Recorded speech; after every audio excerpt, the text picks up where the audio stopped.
Good morning, everyone. Thank you for being here early on this Father's Day, and happy Father's Day to all the fathers present.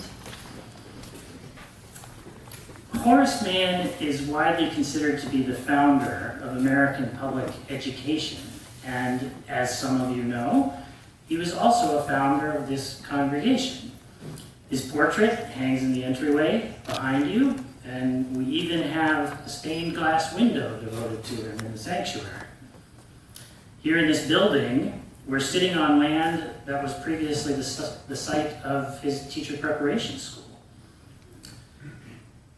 Today, I want to talk about two key purposes that Horace identified for public education and their implications for schooling nearly 200 years later.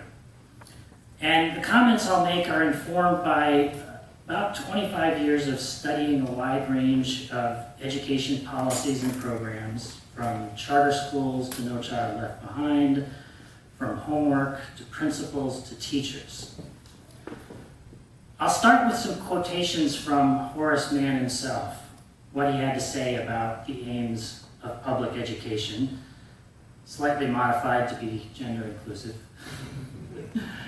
So, first, on one purpose of education, Horace had this to say: education must be universal. With us, the qualification of voters is as important as the qualification of governors, and even comes first in the natural order. The theory of our government is not that all people, however unfit, shall be voters, but that every person, by the power of reason and the sense of duty, shall become fit to be a voter. Education must bring the practice as nearly as possible to the theory. And he had this to say on a second purpose of education: education, beyond all other devices of human origin, is the great equalizer of humanity, the balance wheel of the social machinery. Finally, relevant to both purposes, Horace Mann said this: without undervaluing any other human agency, it may be safely affirmed that the common school may become the most effective and benign of all forces of civilization. As we contemplate Mann's ideas, the offering to support the work of this congregation will be gratefully received. Good morning, I'm Sienna Leonard Gill, and I am Brian's daughter, and I'm going to be lighting the chalice this morning. We light this chalice as a symbol of the spirit of life that fills us all. In this spirit, we are all one, each connected to the other, all people everywhere. A single spirit, a boundless radiance, unites us all. Let the light of life and love burn brightly in our souls, healing all that divides us. The flame of life within us is a priceless gift. We gather here to celebrate the rapture, sadness, and the mystery of this gift. As you heard in the readings, Horace Mann saw two important purposes of public education. First, along with other early American supporters of public education, Mann viewed it as essential for a public purpose. A well-functioning democracy requires an educated citizenry. This is essentially why we pay taxes to support public schools, even if we don't have children attending them. Second, education provides an opportunity for social mobility. Education is the great equalizer, the balance wheel of the social machinery, he said. My contention is that both of these purposes remain highly relevant today. Starting with the second one, equal opportunity for all is, of course, a prominent part of the public discourse about education today, and there's good reason for this, since we're living in a world in which the value of education for economic success has never been greater. Inequality is growing, it's closely linked to education, And the relationship between economic success and education is in danger of becoming a circular one, in which the wealthy perpetuate their wealth partly through access to better education. So if education is to serve as the balance wheel of the social machinery, it needs to be available and effective for those who are not born into wealth and privilege. All the schools need to be as good as the ones that we have in places like Newton and Brookline, and they need to keep getting better. Now, the civic purpose of public education is often overlooked in public debates that tend to focus on the economic effects of education. But I think the civic purpose is at least as important today as it was in 1840 for a couple of reasons. For one, the nation and the world are enormously more complex and intertwined. Humans have a far greater impact on each other and on our shared environment than in the past. Another way to put it is that our interdependent web of existence is more interdependent in the 21st century than it was in the 19th. Second, as you all know, we are living in an era of division and deception, when too many citizens and too many political leaders seem unable to participate in civil deliberation and compromise, essential ingredients of well-functioning democracies. Bottom line is that education is more important than it has ever been, and it's more important to serve both of those original public purposes that Horace Mann identified.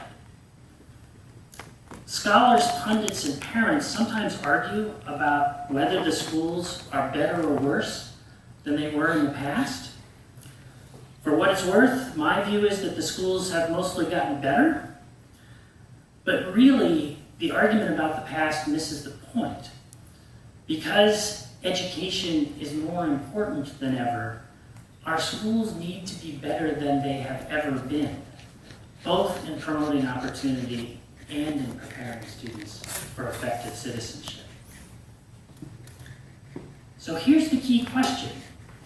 How do we ensure that the schools are better than they've ever been?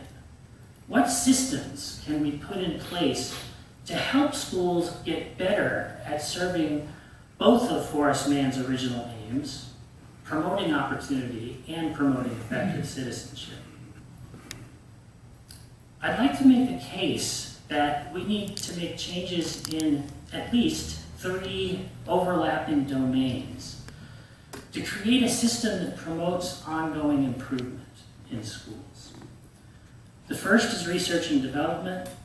The second is developing human capital in the schools. And the third is organizational systems. I'll talk about each of those, but before I turn back to them, there's one thing I want to get out of the way first, which is that improving our schools will require more money.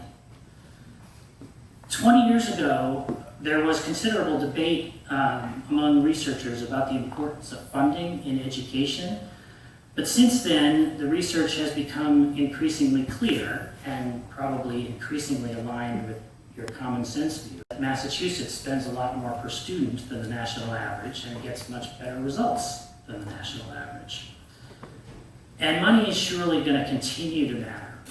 Educational costs have risen faster than costs in other sectors because education is labor intensive. Technology may help to make schools more productive, but even so, education is likely to remain labor intensive. Now, of course, how the money is spent matters too. And with that, let me turn to the first of the 3 domains that I'd like to talk about, which is research and development. Because making sure that money is used effectively will require a lot more knowledge than we currently have in the field. So this means that part of any increase in funding for education should be a large investment in education R&D. Now, I admit this may sound a little self-serving. Researchers always want more research, right? But let me make the case anyway. The quality of education research has improved dramatically in the last couple of decades since the establishment of the Institute of Education Sciences as the research arm of the U.S. Department of Education. But even so, we don't know nearly enough.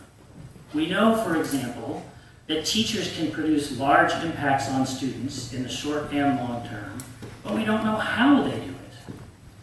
We know that social and emotional skills matter just as academic skills do, but we don't have clear guidance on how to develop those skills in students. We know that early childhood education can have major long-term impacts, but we don't know how to create high-quality programs at scale. Now, the Institute of Education Sciences has a budget that is equivalent to about 0.1% of the national spending on K-12 education, 1/1000th. Meanwhile, the National Institutes of Health gets 60 times as much funding as the Institute of Education Sciences does. And I don't think that's because we're spending too much money on health research. If, as a society, we have the same expectation that schools would improve as we have an expectation that medicine would improve, we'd invest more in R&D to make it happen. Among other things, a national investment in education R&D might help those of us in the field do a better job of measuring a broader range of things that are relevant for equal opportunity, that matter for developing effective citizens. One of the legacies of a century-long underinvestment in R&D in education is that the measures we have as researchers are really quite limited. Reading and math test scores are useful for research, but they're pretty thin indicators of what students need to know to be successful adults and to be informed citizens. Let me turn to the second domain, human capital. Because if we expect our schools to continuously improve, we need not only an investment in R&D, but also attention to the most important resource in the schools, the educators. We need systems to help educators get better at what they do. A lot of the additional resources that we need to spend in schools will have to go into human capital. And those resources will need to be accompanied by human capital development systems that make sure that they're used well to ultimately promote improved teaching. Now, one problem is that schools have not traditionally been organized in ways to promote strong professional development. It starts with their physical architecture. The physical architecture of schools is typically based on what people call an egg crate model, with teachers isolated from each other in separate rooms with classroom doors closed. Consequently, not surprisingly, observation of teachers by other adults is pretty rare. When it happens, traditionally it's usually a pro forma sort of thing. Evaluations of teachers and evaluations of principals traditionally provide little differentiation and very little useful feedback to them. And professional development programs traditionally have been disconnected from real classroom issues. Then finally, of course, education is characterized by pay that is too low and career ladders that don't allow much opportunity for advancement outside of moving into administration.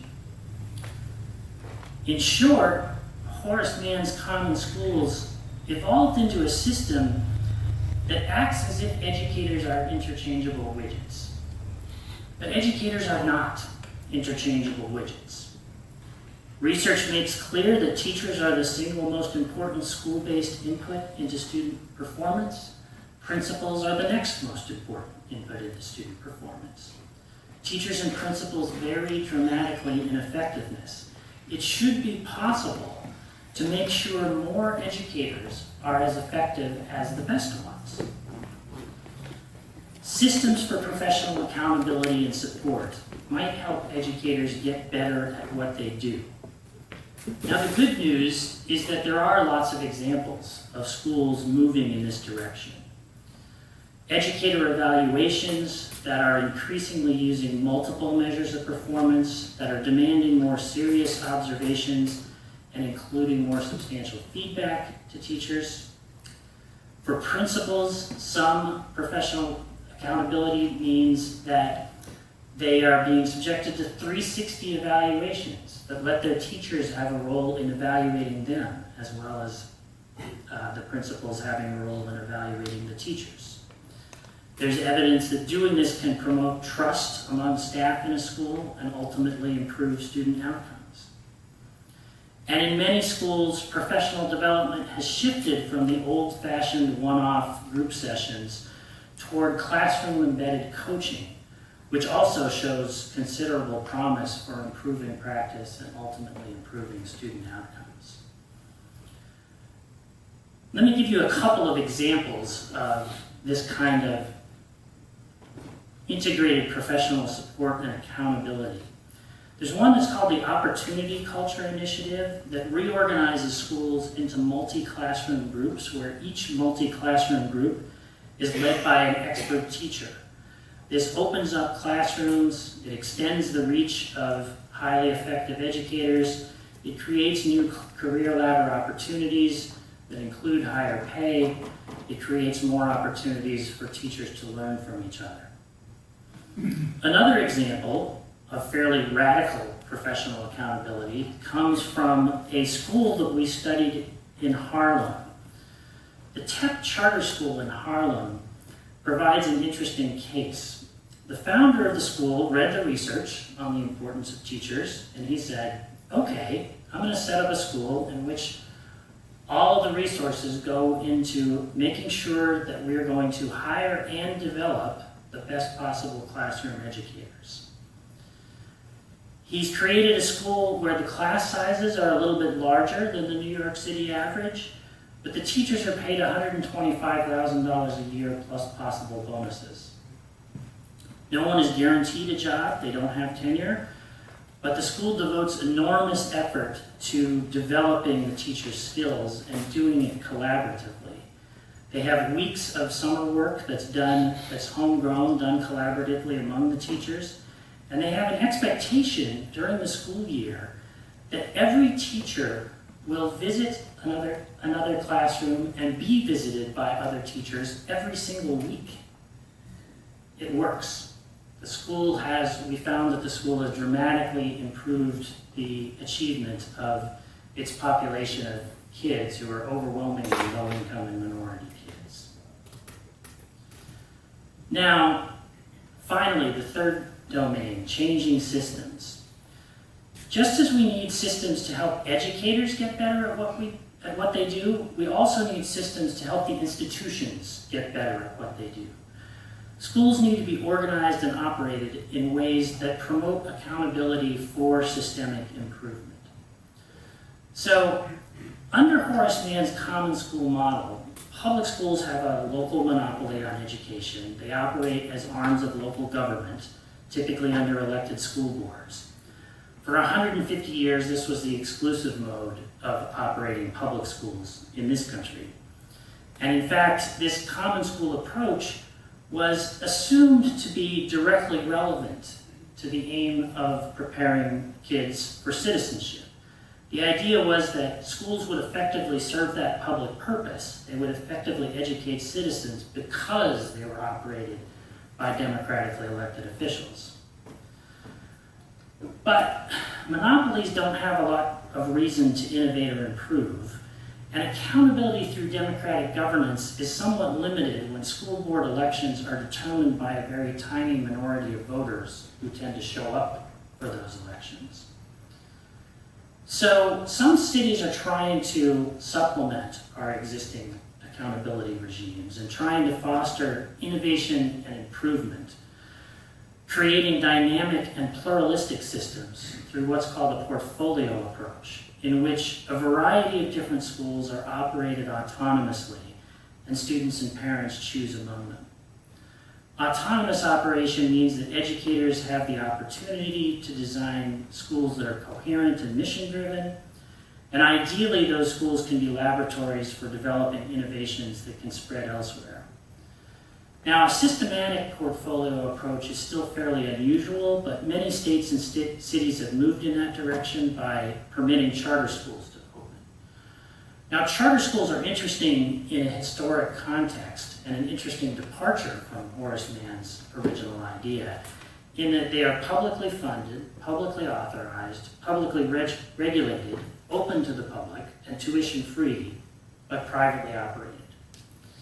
In charter schools, in essence, the trade-off is that there is a reduction, to some extent, of democratic accountability, and that's accompanied by an increase in accountability to parents and to students. Now, this does raise an important question. Does giving up a measure of democratic control over schools require sacrificing the civic purpose of schools? One of the reasons the country needs more investment in education research is to be able to answer questions like that. At a broad level, we really don't know. Even so, I can tell you that there are promising indications that a pluralistic system of autonomously operated schools does not have to sacrifice preparation for citizenship. In fact, much to the contrary. We recently completed a study of the Democracy Prep Charter School Network, which is all about preparing disadvantaged students for college and for citizenship, explicitly taking on that original aim that Horace Mann identified. Democracy Prep not only teaches civics, but also engages students in civic action. And Horace Mann, I think, would be pretty happy with the results. We found that Democracy Prep is producing very large increases in the proportion of its students who, when they graduate and turn 18, end up registering and voting. Now, charter schools are certainly not a silver bullet. The evidence suggests that on average, the existing ones are not notably better or worse than conventional public schools. But some of them, notably those in the city of Boston, have shown large benefits for disadvantaged students, have demonstrated that they are operating as the balance wheels of the social machinery. In some cities, moreover, particularly encouragingly, a pluralistic approach seems to be producing a virtuous cycle of improvement. So in Boston, even with the growth of a sector of high-performing charter schools, that's occurred alongside historic improvements in graduation rates in the conventional public schools in the district. The kids are doing better in the conventional public schools even as the charter schools are growing. Something similar is happening in New York City, where there's been a good study demonstrating that conventional public schools that share buildings with charter schools have seen improvements in student outcomes. In Washington, D.C., enrollments in the overall public school sector have grown as the performance of the D.C. district public schools has improved alongside, again, a growing charter sector. And finally, in New Orleans, shifting to an all-charter system in the wake of Hurricane Katrina has not been easy by any means, but it's clear that it has produced substantial benefits for students. In conclusion, I hope you agree that Horace Mann's original aims for public education can continue to inspire our aspirations for the schools today. Achieving those aims may be harder than before, however, and we may need significant changes in research and development, in professional support and accountability, and in organizational systems to ensure that our schools are the best they can possibly be and that they keep getting better as the demands keep rising.